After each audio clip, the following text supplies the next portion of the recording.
This is not the version that the story told, but the version it has tried to hide. Carthage claimed to have the strongest naval power in the Mediterranean, yet they were utterly defeated by the Romans, who had only just learned how to row. The two sides fought 4 consecutive naval battles, and Carthage didn't win a single one. This made the Romans believe they had already replaced Carthage as the dominant naval power. But the sea itself had not agreed to this, and it quickly taught the Romans a lesson in humility. In the 10th year of the First Punic War, the 2 newly appointed consuls planned to go to Africa to bring back the remaining troops. This move meant that the Romans had already admitted defeat in their African campaign. However, on the way, they were intercepted by the Carthaginian navy, leading to the 4th naval battle between the two sides. Once again, it was Rome that emerged victorious. Perhaps after the decline of Greece, Carthage no longer had any rivals at sea. Although they were skilled at sailing, they lacked combat experience, and as a result, they were repeatedly defeated by Rome. After winning the 4th naval battle, the 2 Roman consuls took the remaining troops from Africa and headed back to Sicily, but they never imagined they would encounter a massive storm. This was the true test the sea posed to the Romans. Many of the Roman sailors came from allied coastal states, and they knew very well what to do in a storm to minimize losses. However, the 2 consuls, who knew nothing about the sea, completely ignored their advice. Facing the raging sea, the Romans were terrified to the extreme. They desperately rowed their ships toward the shore and even ordered all the vessels to land together. And so, the greatest maritime disaster in Mediterranean history occurred. Out of 230 Roman warships, only 80 eventually made it back to Sicily. The rest were either driven ashore or collided with each other and sank into the sea.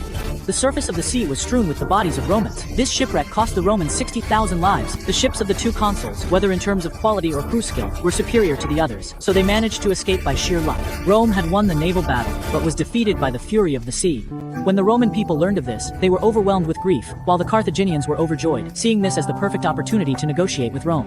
What was surprising was that the envoy Carthage sent for the peace talks turned out to be Regulus, the former Roman consul who had been captured while fighting in Africa. The Carthaginians believed that if they had him help persuade his own people, their chances of success would be much higher. Carthage's goal was to make Rome completely give up Sicily.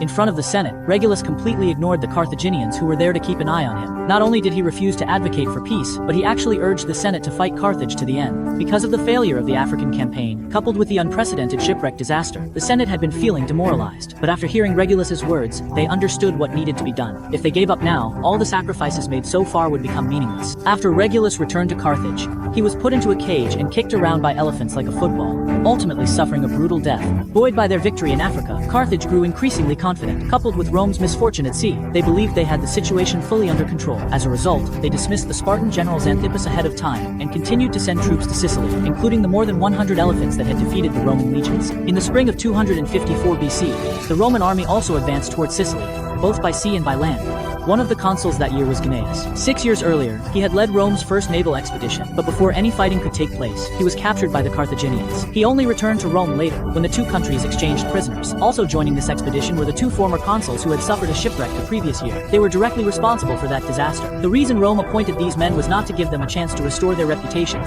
They were not given a chance to restore their reputation, but rather, it was believed that they would learn from their failures. This time, when Rome landed in Sicily, their first target was Palermo. If they could capture it, the Roman legion supply lines would be unobstructed.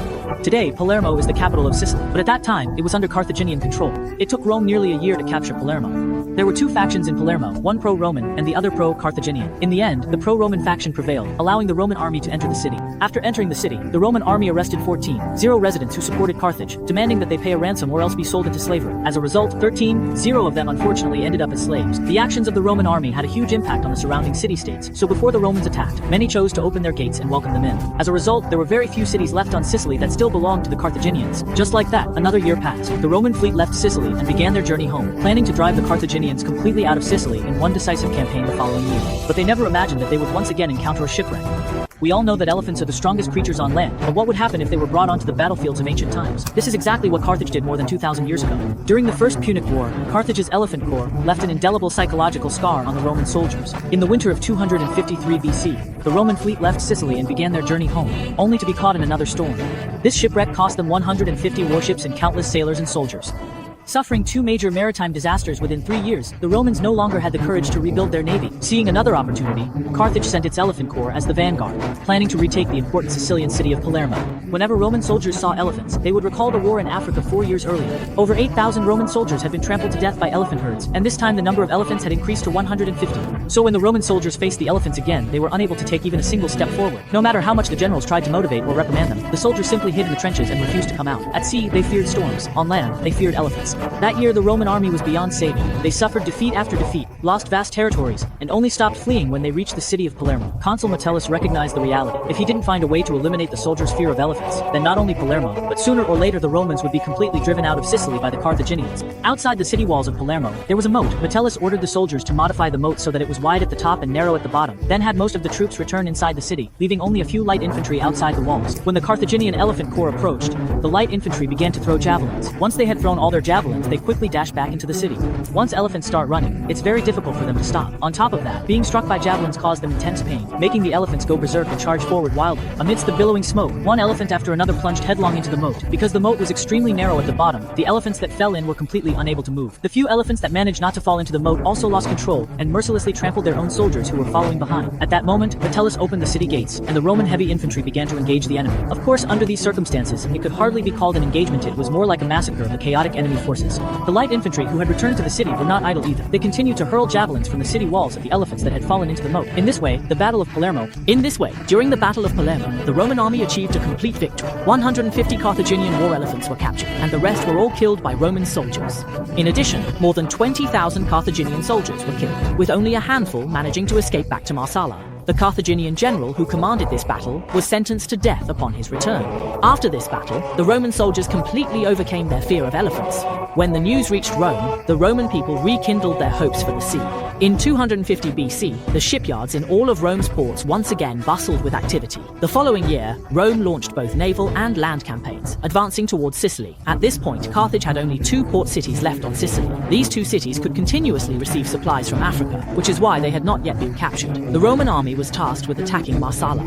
220 warships were assigned to attack from the sea, with Trapani as their target. The Carthaginian general responsible for defending Trapani was quite cunning. He should have relied on the port of Trapani to confront the Romans at sea, but instead, he left the harbor before the Roman warships arrived. When the Roman fleet approached Trapani, he suddenly appeared with his fleet. Behind the Roman fleet were endless cliffs. Originally, the Roman fleet was supposed to surround the Carthaginian fleet, which was expected to remain in the port.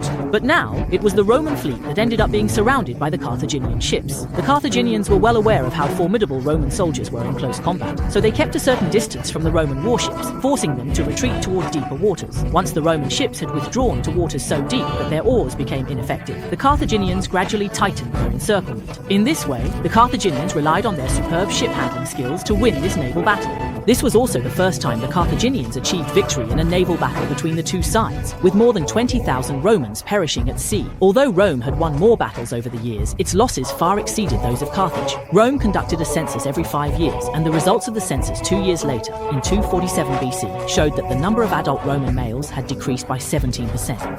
It wasn't just the population that declined, the continuous shipbuilding also emptied Rome's treasury. And in that same year, Carthage sent a highly talented commander to the battlefield in Sicily. This young man was Hamilcar, who would later become the father of Hannibal, the very person who would become Rome's nightmare. In fact, Hannibal was born in the same year his father set out for Sicily. In the 8th century BC, Rome's second king, Numa, built a temple called the Temple of Janus. Janus was the Roman god of doors, and the Latin word for January actually originates from Janus. Every time Roman soldiers set out on a campaign, they would pass through the great doors of this temple. Therefore, Numa established a rule. The doors of this temple would be open during times of war and closed during times of peace. It is said that during the 43 years when Janus ruled Rome, the temple doors remained closed. Then, after Numa's death in 673 BC, the doors were opened again, and for 432 years, until 241 BC, they remained open. In 241 BC, which was also the year the First Punic War ended, the doors were closed once more. In the final 6 years of the First Punic War, Rome was already at the end of its strength. Years of war had drastically reduced the number of adult men in Rome, and the state treasury was completely depleted. Carthage, on the other hand, was an economic powerhouse with abundant funds, and since they relied on mercenaries for warfare, they did not face the problem of population decline. In 247 BC, Carthage sent a famous general named Hamilcar to Sicily. He was also Hannibal's father. This was originally a great opportunity for Carthage to win, but when Hamilcar arrived in Sicily, he found himself with no troops to command because problems had arisen within Carthage itself. Carthage was originally settled by Phoenician immigrants who inherited the Phoenicians' talent for commerce. In addition, ancient Africa had considerable rainfall and vast oases, so the clever Carthaginians found it effortless to develop agriculture. As a result, those in charge of Carthage's government were divided into an agricultural faction and a mercantile faction. When Hamilcar was sent to Sicily, the agricultural faction happened to be in power, and they refused to send a large army to Sicily. Helpless, Hamilcar had no choice but to set up his main base on a mountain near Palermo. Standing at the top of the mountain, one could take in an unobstructed view of Palermo's city and harbor. So whether the Romans sent troops by sea or by land, Hamilcar could spot them immediately. Whenever the Roman soldiers went to attack Marsala, Hamilcar would order his troops to descend the mountain and harass the Romans from behind. Moreover, the high mountain where Hamilcar was stationed also secured the supply line to Trapani. So with these last two Carthaginian cities left on Sicily, the Roman army simply could not capture them, no matter what they tried. Hamilcar also frequently raided the merchant ships of Rome's allies, and with just a small force, he managed to choke the Romans. The war unfolded exactly as Hamilcar had anticipated, but what surprised him was that even after 4 years of this kind of warfare, the Romans still did not seek peace negotiations. The Romans also came to realize that in order to break this stalemate, they had to cut off Carthage's supply line to Hamilcar. However, Carthage was also well aware that losing the supply route would mean losing Sicily entirely, so every time, Carthage fought desperately to regain control of these waters. As a result, Rome began building ships again. Most of their previous warships were already worn out, and constructing new ones only made the already depleted state treasury even worse.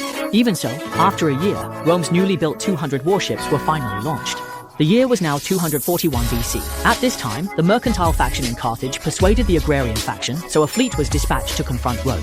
This naval battle was exceptionally fierce, and in the end, it was Rome who emerged victorious. Carthage lost more than 120 warships, with only a few managing to escape, while Rome's ships were also badly damaged and no longer capable of pursuing their victory. After Carthage's defeat, they sent an urgent messenger to Hamilcar, ordering him to act as an envoy and request peace negotiations with Rome. The final terms of the peace agreement were Carthage would completely withdraw from Sicily and permanently relinquish any claim to the island. Both countries would release their prisoners of war without demanding ransom, and Carthage would pay Rome an indemnity of 2,200 talents in installments over 10 years. When the Roman people learned of this treaty, they strongly opposed it. This was a war that lasted 23 years, during which Rome's sacrifices far exceeded those of Carthage. Yet they ended up signing a treaty that was neither here nor there. How could this possibly be worthy of the tens of thousands of Roman citizens who gave their lives? When such situations arose, the Senate would send a delegation to Sicily to investigate. However, the delegation ultimately endorsed the treaty, only increasing the indemnity from 2,200 talents to 3,200 talents. But even this compensation was just a drop in the bucket for Carthage, since the annual profits from their farms alone amounted to as much as 12,000 talents. However, the delegation had already realized that although Carthage had been defeated, its fundamental strength remained untouched. If Carthage were pushed too hard and decided to go back on the agreement, Rome could not be certain of winning on the Sicilian battlefield. Given this, it was better to close the doors of the Temple of Janus and allow Rome to recuperate and recover. As the saying goes, a tiger father does not beget a dog son. People often say, a tiger father will not have a dog for a son. Hannibal's father Hamilcar was just such a tiger father. During the last 6 years of the First Punic War, Hamilcar performed exceptionally well, but due to the defeat of the Carthaginian navy, he was forced to represent Carthage in seeking peace with Rome. This became the shame of his life. There were 23 years between the end of the First Punic War and the outbreak of the Second Punic War. During those 23 years, Hamilcar was far from idle. He swore that one day he would take revenge on Rome. Because of Carthage's defeat, a large number of mercenaries lost their jobs. They demanded their wages from the Carthaginians before going to look for their next job. However, the Carthaginians were only willing to pay half the wages, arguing that the war that year had ended after just 1 quarter. Of course, the mercenaries were unwilling to accept only half their pay. They gathered more than 20,000 men and demanded that the Carthaginians pay them a full year's wages. So the two sides began negotiations. At first, the conditions put forward by the mercenaries were still reasonable, but the arrogant attitude of the Carthaginian negotiators angered them. As a result, the mercenaries' demands became higher and higher, and in the end, the negotiations broke down. The number of rebellious mercenaries quickly grew from 20,000 to 50,000. Hamilcar organized 10,000 soldiers to begin suppressing the rebels. Although the rebels were large in number, they came from different regions. Some were Gauls, others from Spain, and still others from Greece or Africa, so they did not have a unified commander. In the face of Hamilcar's superb offensive tactics, they were no match at all. Very soon, many were killed in battle, and more than 2,000 were captured. Seeing that the battle was almost won, Hamilcar sent an envoy to the rebels to negotiate. However, the envoy was mutilated by the rebels. They cut off his limbs, sliced off his ears and nose, and finally buried him alive. Hamilcar was no longer merciful and decided to wipe them out completely. He used a series of small-scale battles to gradually reduce the enemy's numbers, then drove them onto a small hill and laid siege to the rebels there. The rebels, tormented by hunger on the hill, began to brutally kill prisoners and slaves in desperation. Hamilcar called out to the rebels, asking them to send 10 people down the hill to negotiate, and guaranteed the safety of these 10 individuals. In the end, all 10 of these people were secretly killed by Hamilcar. The rebels thought that these 10 had betrayed them, so they picked up the weapons they had already discarded, which gave Hamilcar an excuse to wipe them out completely. He then sent out elephants to attack the rebels from all directions. In the end, not a single rebel survived. It is said that more than 40,000 were killed. Although the rebellion was suppressed, the conflict between the agricultural faction and the mercantile faction in Carthage was still unresolved. At this time, the agricultural faction had the upper hand. So Hamilcar, who belonged to the mercantile faction, decided to take his followers and set out on his own to seek new opportunities and gain strength. Hamilcar's 9-year-old eldest son Hannibal also asked to go with his father. Hamilcar brought Hannibal before the temple and had him swear an oath to the gods that he would be an enemy of Rome for life. Only then did he agree to let Hannibal join him on his quest. They crossed the Strait of Gibraltar and arrived in Spain. At that time, the strait was known as the Pillars of Hercules. Hamilcar led his loyal Carthaginian soldiers to attack the native inhabitants of Spain and incorporated the defeated natives into his own forces. Under Hamilcar's brilliant tactical command, this army seemed to know nothing of defeat and quickly grew in strength and size. After the Carthaginians developed Spain, fertile farms began to appear one after another, and the endless mountain ranges were transformed into rich mines. Later, the Carthaginians even sent their surplus funds back home to invest in the management of farms in Carthage itself. The wealth they created left the Romans, who set foot on Spanish soil years later, utterly amazed. Unfortunately, in the 9th year after Hamilcar moved to Spain, he was killed in battle. Subscribe to Animystika not to miss anything. Like and share, and join me right away for a new trip in history.